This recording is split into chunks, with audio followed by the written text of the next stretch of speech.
Hello everyone. Student, आप लोगों के द्वारा ये मैसेज दिया गया है कि Shipra ma'am, Madhya Pradesh assistant professor का जो सिलेबस है उसमें भारत की अर्थव्यवस्था को हम किस बुक से कर सकते हैं। तो आज के इस वीडियो में मैं आपको सिलेबस के, इंडियन इकोनॉमी के सिलेबस को पूरे अच्छे से बताऊंगी। Because Madhya Pradesh assistant professor का जो सिलेबस है वो काफ़ी डिटेल में है, बहुत ही बड़ा सिलेबस है और इसमें जो टॉपिक्स दिए गए हैं वो किसी एक बुक से आप कवर नहीं कर सकते।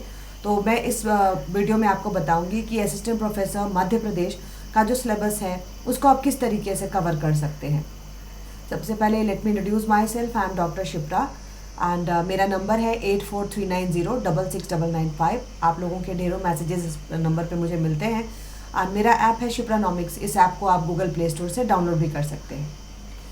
तो देखिए, भारत की अर्थव्यवस्था का ये जो सिलेबस है स्टूडेंट, सबसे पहले आपको इसमें पढ़ना है भारतीय अर्थव्यवस्था की प्रमुख विशेषता, जो कि बहुत इजी है, किसी भी बुक से आप इसको कर सकते हो।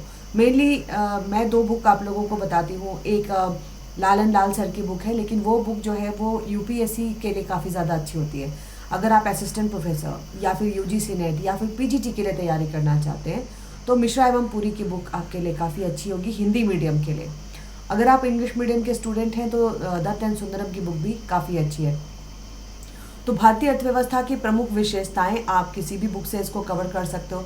और इसमें आपको भारतीय अर्थव्यवस्था की जनसंख्या नीति और जनांकीय विशेषताएं, डेमोग्राफी एंड पॉपुलेशन पॉलिसी, ये भी आपको किसी भी बुक में उपलब्ध होती हैं।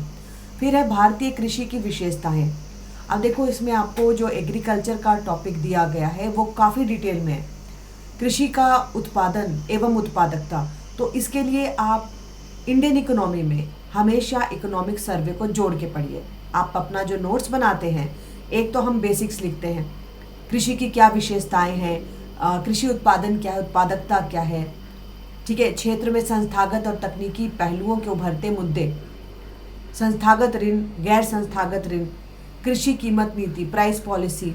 इसमें आपको एमएसपी भी पढ़ना होता है, एग्रीकल्चर लोन भी पढ़ना होता है, एंड मार्केटिंग, मार्केटिंग से रिलेटेड कौन कौन सी जो इंस्टीट्यूशंस हैं उनको पढ़ना है। लेकिन इसके साथ ही आपको इकोनॉमिक सर्वे में कृषि के लिए क्या क्या चीज़ें हैं, कृषि की वृद्धि दर क्या है, कृषि एवं जो संबद्ध क्षेत्र जिसको हम कहते हैं उसकी ग्रोथ रेट क्या है, प्रोडक्शन कितना हुआ है, क्योंकि ये आंकड़े जो हैं आपको पूछे जाते हैं। तो इसमें मैं आप लोगों को सजेस्ट कर रही हूँ, इकोनॉमिक सर्वे को ज़रूर देखिए 2022-23 का। इकोनॉमिक सर्वे आपको ऑनलाइन भी उपलब्ध है, भारतीय सरकार के वेबसाइट पर है ये इकोनॉमिक सर्वे, और उससे भी आप इसके नोट्स को निकाल सकते हो। इसके अलावा न्यूज़पेपर में जो भी इंडियन एग्रीकल्चर से रिलेटेड न्यूज़ आती है उसको आपको ज़रूर देखना है, ठीक है, क्योंकि जो भी यहाँ पर आपको दिया जाए, उभरते मुद्दे, एक एक वर्ड अपने आप में बहुत ही मीनिंगफुल है। उभरते मुद्दे मतलब कि अभी क्या चल रहा है कृषि के क्षेत्र में, किस तरीके की तकनीक हम यूज़ कर रहे हैं, और तकनीकी प्रगति के क्षेत्र में क्या हो रहा है एग्रीकल्चर में। तो असिस्टेंट प्रोफेसर का जो सिलेबस है ये आपसे बहुत ज़्यादा उम्मीदें रखता है कि आप बेसिक्स तो पढ़ते ही हैं, जो आप ग्रेजुएशन और पोस्ट ग्रेजुएशन में भी पढ़ा होगा आपने। इसके अलावा आर्थिक सर्वेक्षण से बैकअप दीजिए, और साथ में समसामयिकी मतलब एग्रीकल्चर के क्षेत्र में क्या नई तकनीक है, क्या नए मुद्दे चल रहे हैं।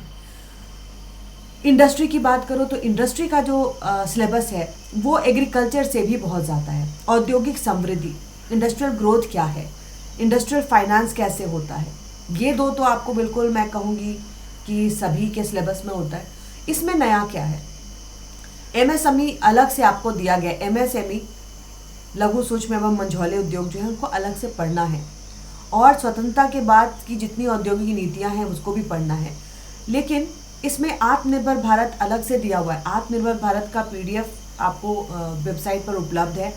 आत्मनिर्भर भारत की हिंदी पीडीएफ, इंग्लिश पीडीएफ दोनों वेबसाइट पर हैं, उनको आप डाउनलोड कीजिए और उसके जितने भी आंकड़े हैं उन आंकड़ों को आप बिल्कुल रट जाइए। आत्मनिर्भर भारत में जैसे कि आरआईडीएफ फंड में पैसे बढ़ाए गए थे, है ना। आरआईडीएफ फंड कौन मेंटेन करता है, नाबार्ड। तो उस फंड में रूरल इंफ्रास्ट्रक्चर डेवलपमेंट फंड में पैसे बढ़ाए गए थे कोविड-19 के समय में। तो आत्मनिर्भर भारत की जो मुख्य पहलू हैं उनको याद करने की ज़रूरत है। और मेक इन इंडिया प्रोग्राम, ये सभी कोविड-19 के टाइम का जो भी आंकड़ा है आपको याद करना है। एक और जो नया जोड़ा गया है, भारत में स्टार्टअप एवं यूनिकॉर्न। ठीक है, भारत में स्टार्टअप एवं यूनिकॉर्न, अब देखो दोनों अलग चीज़ नहीं है। बहुत सारे स्टार्टअप हैं जो यूनिकॉर्न बन जाते हैं, और जैसा मैंने बोला कि आप लोगों को न्यूज़ से अपडेट रहना है। तो अभी 2023 की न्यूज़ क्या आ रही है कि स्टार्टअप जो है, बहुत सारे स्टार्टअप पहले यूनिकॉर्न बन रहे थे, लेकिन अभी 2023 में यूनिकॉर्न बनने की रफ्तार कम गई है। तो इसका मतलब कहा जा रहा है कि जो स्टार्टअप है, और स्टार्टअप क्या होता है कि जो नए बिजनेस फर्म आते हैं, एंड यूनिकॉर्न क्या होता है, यूनिकॉर्न प्राइवेटली ओन्ड स्टार्टअप्स होते हैं।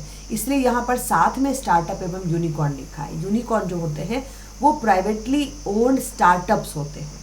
ठीक है, लेकिन इनकी जो वैल्यू होनी चाहिए $1 बिलियन तक होनी चाहिए। कोई न्यूली ओन्ड अगर बिजनेस है, उसकी वैल्यू अगर $1 बिलियन तक पहुंच जाती है तो हम उसको यूनिकॉर्न की संज्ञा दे देते हैं, है ना। और यूनिकॉर्न बेसिकली, ये जो वर्ड है यूनिकॉर्न, ये वेंचर कैपिटल में देखा जाता है, वेंचर कैपिटल के फील्ड में देखा जाता है। तो स्टार्टअप एवं यूनिकॉर्न दोनों जो है अपने आप में काफ़ी इम्पॉर्टेंट है और अलग से आपको दिया हुआ है। इसका मतलब मैंने आपको जैसा बोला कि मध्य प्रदेश के असिस्टेंट प्रोफेसर का जो सिलेबस है वो आपसे बहुत ज़्यादा उम्मीदें रख रहा है ना। तो स्टार्टअप एवं यूनिकॉर्न का एक लिस्ट तैयार कर लेंगे। ठीक है, स्टार्टअप यूनिकॉर्न वर्ड किसने दिया था सबसे पहली बार, किस क्षेत्र में होता है, वेंचर कैपिटल क्या है, स्टार्टअप किसको कहते हैं, स्टार्टअप के भी अपने क्राइटेरियाज होते हैं, इन सबको करना है। और इसके साथ ही साथ इसके लिए मैं एक न्यूज़पेपर आपको बता रही हूँ, बिजनेस स्टैंडर्ड भी आपको ऑनलाइन उपलब्ध है। उस पर अगर आप स्टार्टअप और यूनिकॉर्न के न्यूज़ आप देखिए पिछले 6 महीने के, और उनकी एक लिस्ट तैयार कर लीजिए, उनके बारे में जानिए। ठीक है, प्रधानमंत्री गति शक्ति योजना, गति शक्ति, ठीक है, ट्रांसपोर्टेशन से रिलेटेड है प्रधानमंत्री गति शक्ति योजना, और अभी काफ़ी ज़्यादा विस्तार में चल रही है, काफ़ी ज़्यादा सरकार इस पर ध्यान दे रही है। ठीक है, तो इसको भी आपको करना पड़ेगा, एंड इससे रिलेटेड जो करंट अफेयर हैं उनको ध्यान दीजिए। भारत में अधोसंरचनात्मक विकास, इंफ्रास्ट्रक्चर में आपको रोड आ जाएगा, रेलवे आ जाएगा, वाटरवेज आ जाएगा, इलेक्ट्रिसिटी आ जाएगी, है ना। ये सभी चीज़ें अधोसंरचनात्मक विकास में आ जाएंगे, तो इनको आपको करना है। उसके बाद ये मेनली आपको देखो इंडस्ट्री में कुछ नए टॉपिक्स डाले हुए हैं, like startup and unicorn, make in India, आत्मनिर्भर भारत, प्रधानमंत्री गति शक्ति योजना। तो इन सभी के साथ करंट अफेयर ऑफ इकोनॉमी को जोड़ के पढ़ना पड़ेगा। गरीबी, बेरोजगारी, माइग्रेशन, वुमेन एम्पावरमेंट, ये सारे भी इसमें देखो। आपको जो माइग्रेशन और वुमेन एम्पावरमेंट है ये मध्य प्रदेश के सिलेबस में ही है, मध्य प्रदेश पीजीटी में भी ये था और असिस्टेंट प्रोफेसर में भी ये है। ठीक है, और ग्रामीण अर्थव्यवस्था का महत्व और भारतीय अर्थव्यवस्था में भूमिका। तो देखिए मैं आपको 2-3 चीज़ें सजेस्ट कर देती हूँ। सबसे पहले तो आप इकोनॉमिक सर्वे को बिल्कुल अच्छे से कर देंगे। इकोनॉमिक सर्वे 2023 का जो आया है ये ऑनलाइन उपलब्ध है। इससे आप मेन आंकड़े जो हैं, एग्रीकल्चर के आंकड़ों को तैयार कर लीजिए, इंडस्ट्री के आंकड़ों को तैयार कर लीजिए, और केवल इतना ही नहीं, इंफ्रास्ट्रक्चर, क्योंकि आप लोगों को इंफ्रास्ट्रक्चर पढ़ना है तो इंफ्रास्ट्रक्चर के आंकड़ों को भी आप तैयार करेंगे। ठीक है, तो एग्रीकल्चर, इंडस्ट्री एंड इंफ्रास्ट्रक्चर, और इसके साथ ही थोड़ा सा जो पॉवर्टी पर अपडेट है एंड एम्प्लॉयमेंट पर भी अपडेट है उसको आप ज़रूर देखिए। ठीक है, तो इतना अगर कर लोगे तो आपके क्वेश्चन जो है वो कवर हो जाएंगे। एंड ये सिलेबस बहुत डिटेल में है स्टूडेंट, तो इन सबको जल्दी कवर कीजिए। और इसके साथ ही साथ 2 बुक मैं बता रही हूँ। एक बुक मिश्रा एवं पुरी की बुक है जो कि बेसिक के लिए है, इससे आप जो भी आपका कॉन्सेप्ट है वो कॉन्सेप्ट आप बना सकते हो। और एक न्यूज़पेपर में बिजनेस स्टैंडर्ड जो न्यूज़पेपर है, ये न्यूज़पेपर बहुत अच्छा है और इसका भी ऑनलाइन सब्सक्रिप्शन आप ले सकते हो।